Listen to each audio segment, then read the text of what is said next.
beneath the ticking of clocks, behind the rotation of the stars, beyond even the crystalline codes written into our DNA, there hums a quiet order, an invisible lattice, woven through everything. It does not shout, it never demands, but it is always there, waiting, whispering.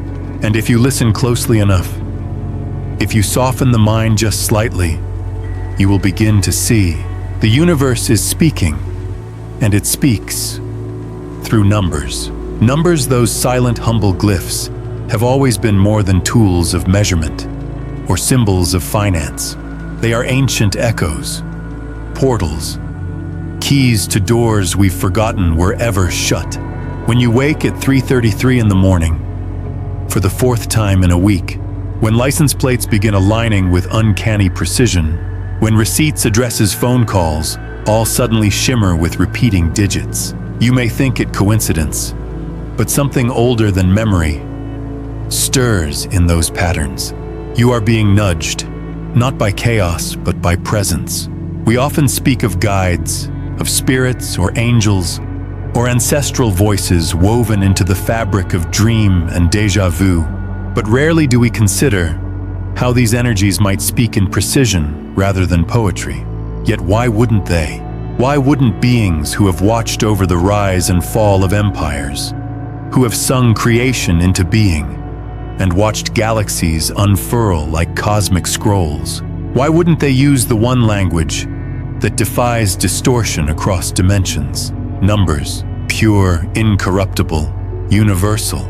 These ancient ones, the architects behind the veil, are not interested in spectacle.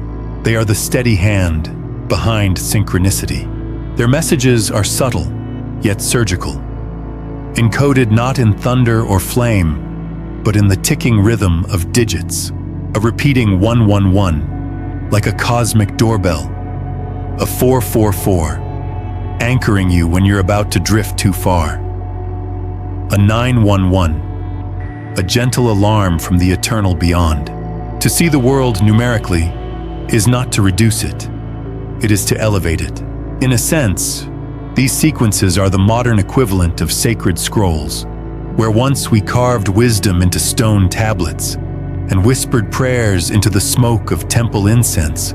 Now the divine reveals itself through phone screens, train schedules, and the digital hum of daily life.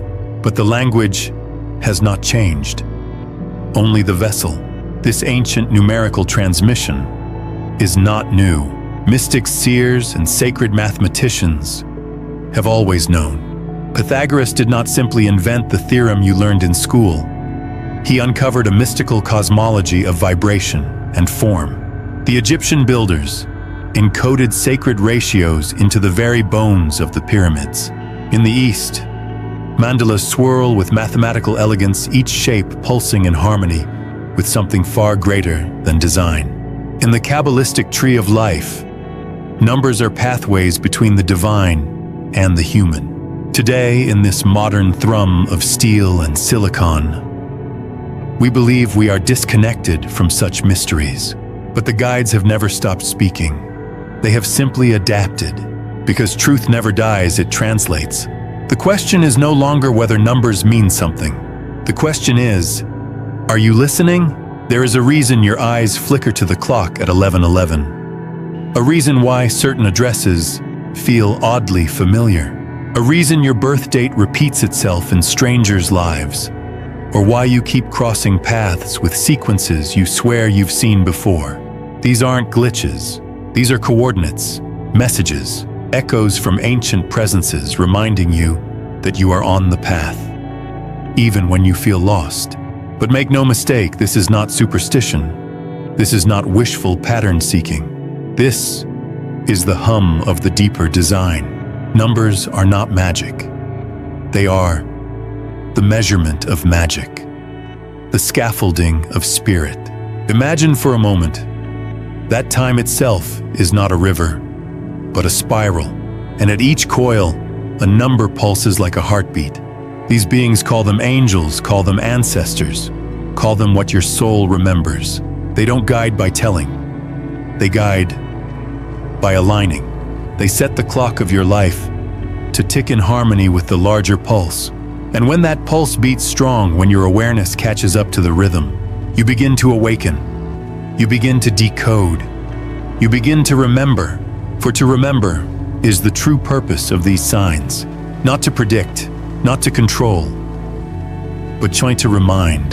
To remind you that you are a soul in motion, not a body in stasis.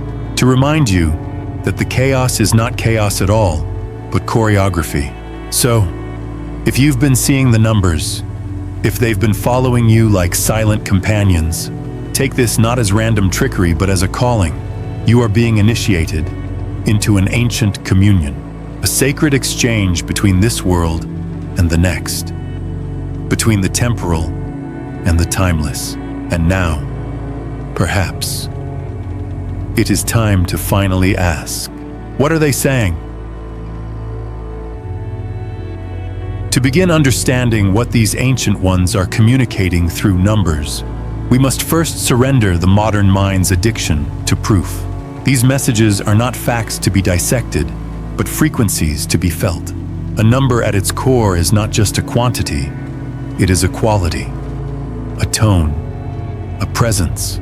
Each digit carries an essence, a cosmic fingerprint, much like a note in a symphony or a color on the palette of the divine. The ancient beings who guide us are not loud.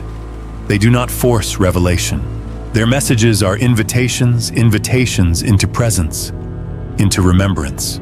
They use the precision of numbers because numbers transcend language. A number 7 in the mouth of a child in Tokyo is the same 7 whispered in prayer in the sands of Egypt. Its vibration, its identity, its cosmic resonance unchanged. Consider the repeating sequences that so often emerge: 111, 222, 333. These are not aesthetic coincidences. They are markers, doorways, reminders that reality is not as opaque as it seems. To witness these numbers again and again is to walk beside a guide cloaked in silence, gently tapping your shoulder, encouraging you to look deeper. The number 1, for instance, is not just the beginning, it is becoming.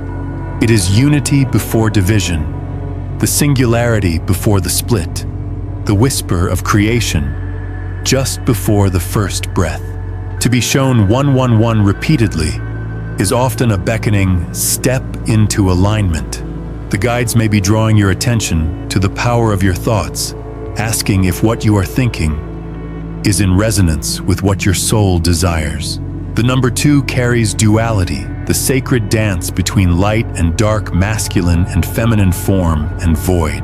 When 222 arises, it may not be about choice, but about balance. A reminder that the answer lies not in opposition, but in union.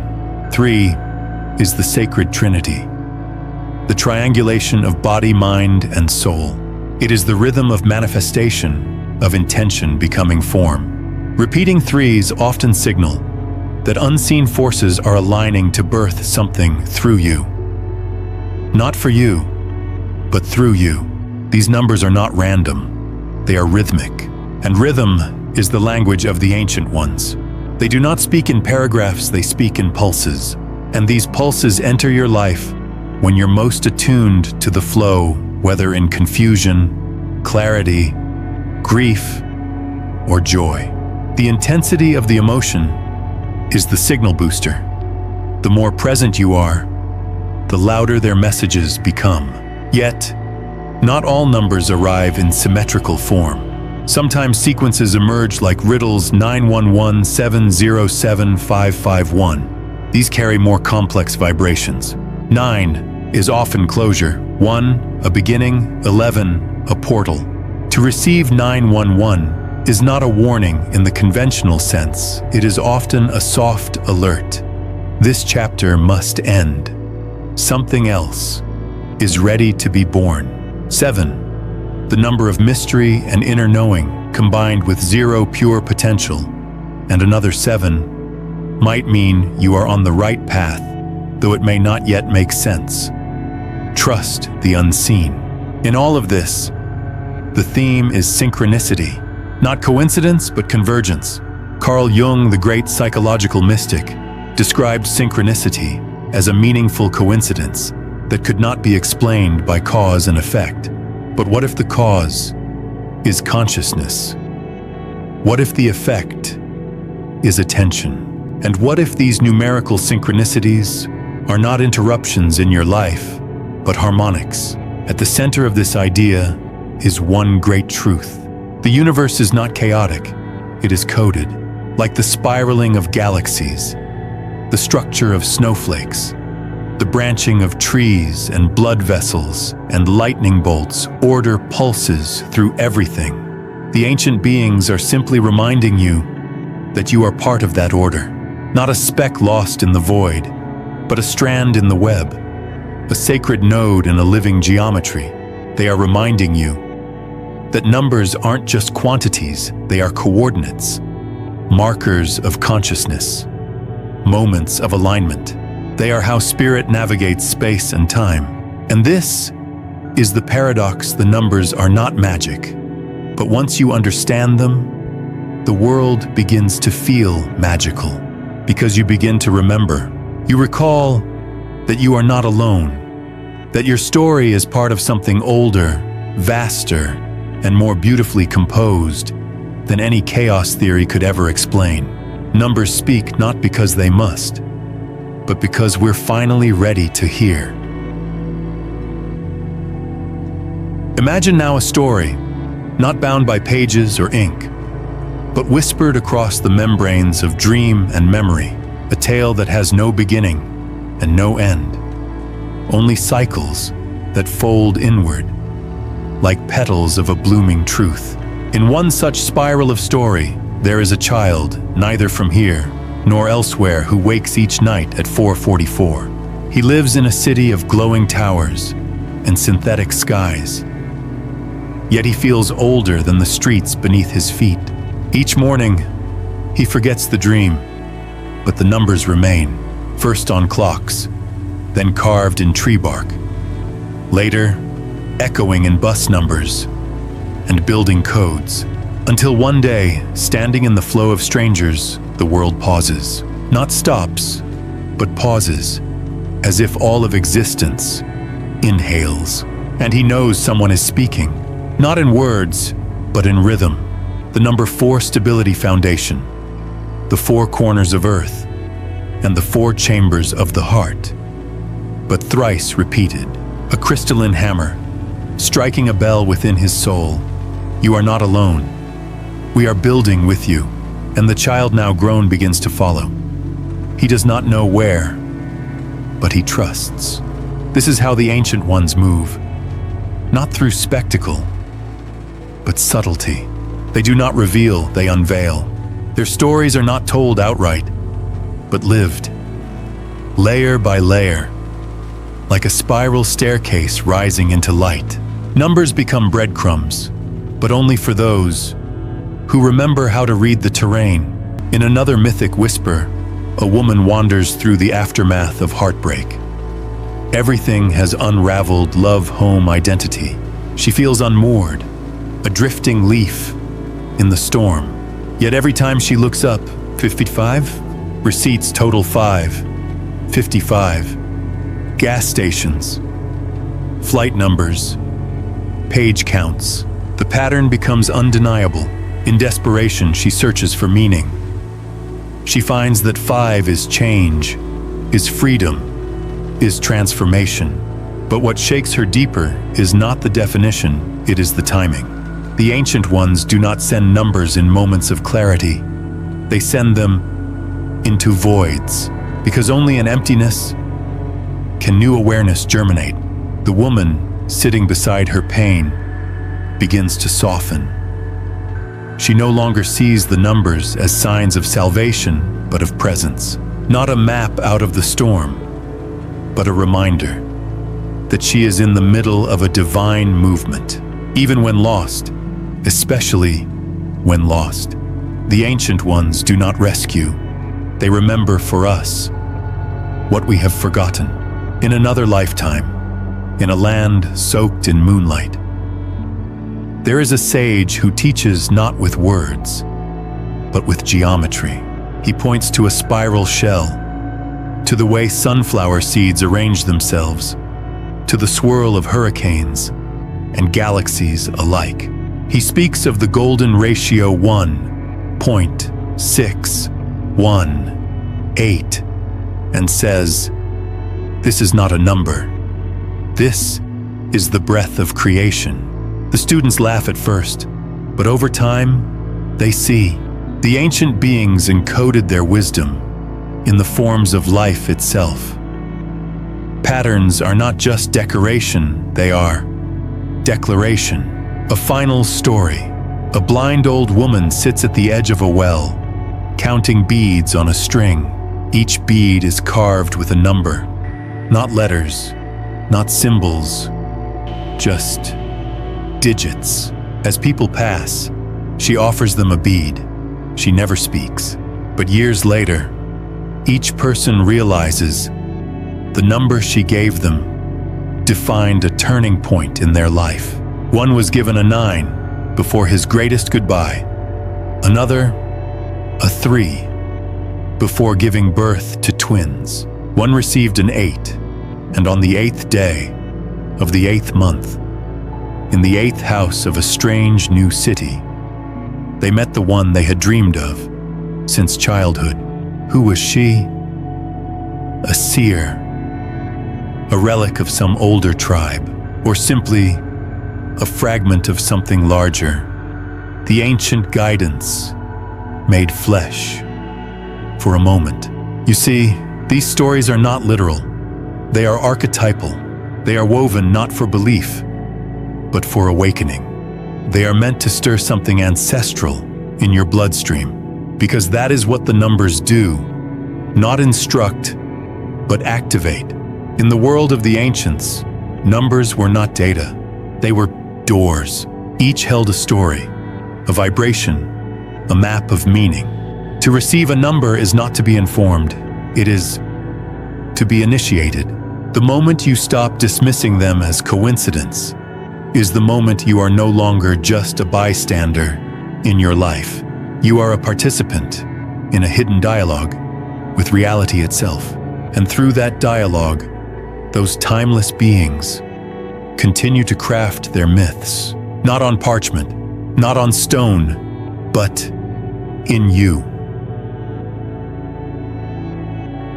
The question arises naturally after the mystery. How do we live this? How do we step out of awe and into application without desecrating the sacredness of the message? If ancient beings are indeed weaving patterns through our days, if numbers are their chosen vessels, then what does it mean for how we move, how we choose, how we relate to the world around us? The first shift is not in action, but in attention. There's an old truth in the mystic traditions that says reality rearranges itself around the observer. So when you begin to pay attention to number patterns, not with obsession, but with openness, the world subtly shifts. You no longer walk through it as a passive observer, but as a co-creator, listening for cues. A whisper becomes a path. A pattern becomes a guidepost. A glance at the clock is no longer mundane, it is a message, delivered at the precise moment your spirit is ready to hear it. This doesn't mean becoming superstitious. It means becoming intimate with reality. Just as you can recognize a loved one's voice in a crowd, you begin to hear the unique texture of synchronicity when it calls. You'll notice the numbers often arrive at emotional thresholds, moments of indecision, grief, hope, vulnerability. They are not interruptions. They are confirmations. The ancient ones respond not to your surface desires, but to your energetic signature. They move where intention meets awareness. Practically, this calls for stillness. Not a withdrawal from life, but a deliberate noticing within it. When the numbers appear, pause. Don't just look, listen. Where were your thoughts just before? What decision looms unmade? What emotion trembles beneath the surface? The number is not an answer, it is an echo of something already stirring within you. You may begin keeping a journal not of outcomes but of patterns. This is not mere documentation. It is dialogue. When you start recording number synchronicities and the surrounding emotional or mental states, you enter into a collaborative rhythm. You'll begin to sense the difference between a 333 and a 777, not because of some internet definition, but because your soul starts recognizing how each one feels. The language becomes internalized, personal, alive, and then something stranger happens. You begin seeing yourself differently. You realize you are not just a body reacting to external events. You are a tuning fork, vibrating through space, drawing certain patterns toward you. Numbers don't come to you. They emerge through your frequency. You begin to understand why certain people come into your life with number codes, why particular addresses resonate, why one job felt right at 111 and another ended at exactly 555. This changes how you make decisions. You don't abandon logic, you expand it. You begin to honor the unseen intelligence that operates beside your reasoning mind. When faced with choices, you may wait to see if the pattern speaks, not because you're outsourcing your agency, but because you're honoring the dance between your soul and the cosmos. These number messages also illuminate relationships. If two people are both receiving 222s at the same time, it may not just mean balance or duality, it may point to a shared spiritual threshold, a mirror moment. This is where the ancient ones begin orchestrating connections, aligning not just events, but souls. They do not traffic in randomness. Every encounter, especially those marked by repeated patterns, carries the potential for awakening. On a wider level, number synchronicities invite us to participate in collective evolution. Have you noticed that entire communities begin reporting the same sequences during global transitions? The year 2020 was a year of fours foundations shaking. Awakening years often pulse with one's fives and nines beginnings, changes, endings. When these numbers show up en masse, it is not paranoia, it is a pulse. The planet itself is shifting, and the ancient ones are attuning humanity to the frequency required for conscious transformation. You may begin using the numbers to set intentions. If 88 keeps showing up, align your day with the energy of abundance and infinity. If sevens appear, dedicate time to meditation or mystery. These are not rules, they are resonances. You don't obey them, you partner with them. Eventually, this relationship with numbers seeps into the mundane. You begin to choose flight seats intuitively. You glance at room numbers and smile in recognition. You know when to send that message, when to delay that call. Life stops feeling like a guessing game and starts becoming a choreography. The ancients are not giving you a cheat code. They are reminding you that the game is sacred, and perhaps that is the greatest gift of all. Not control, not certainty, but companionship. In a world that often feels mechanized and hollow, numbers become notes in a living symphony. The presence behind them a reminder that someone is still conducting the score. Someone old, someone loving, someone watching. And now we stand not at the end of something, but at the opening of a doorway. The numbers were never the message. They were the invitation. For those who have followed them, curious, skeptical, broken, hopeful, you now know the truth that lives beneath the patterns. You are not lost. You never were. The compass has always been within you, humming in resonance with forces older than time, reminding you through the language of light and logic that you are on a guided path. Not forced, not fated, guided. These ancient beings who speak in pulses and symbols do not require your belief to act. They are not gods to be worshipped, nor masters to be obeyed. They are reminders of your own divine agency, your forgotten inheritance. They do not command, they co-create. To see repeating numbers is not a trick of the eyes.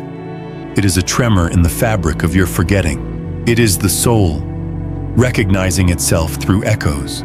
It is a mirror handed to you at just the right moment.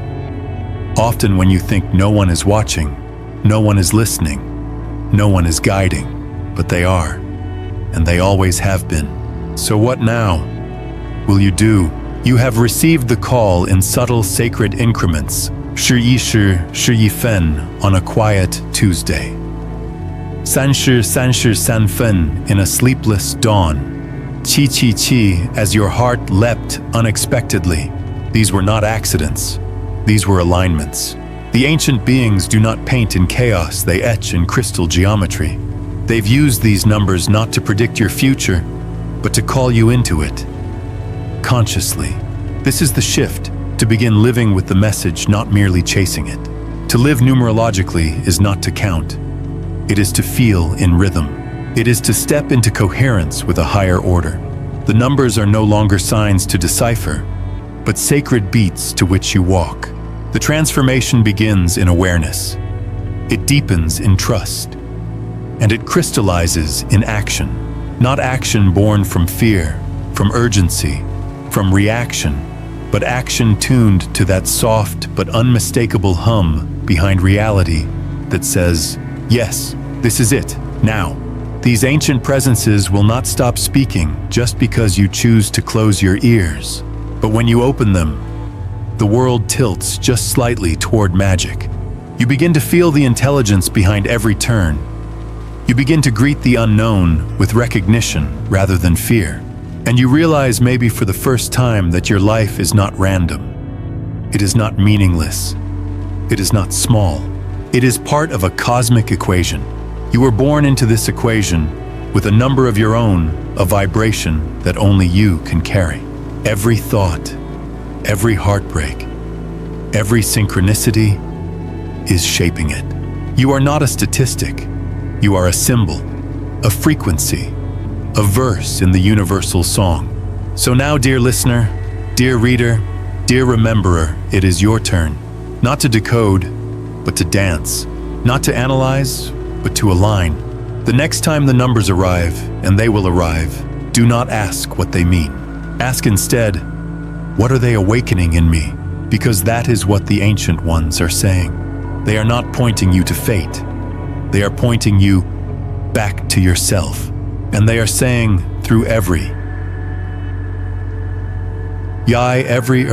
sacred repeating thread, we are here. You are guided. This is not the end.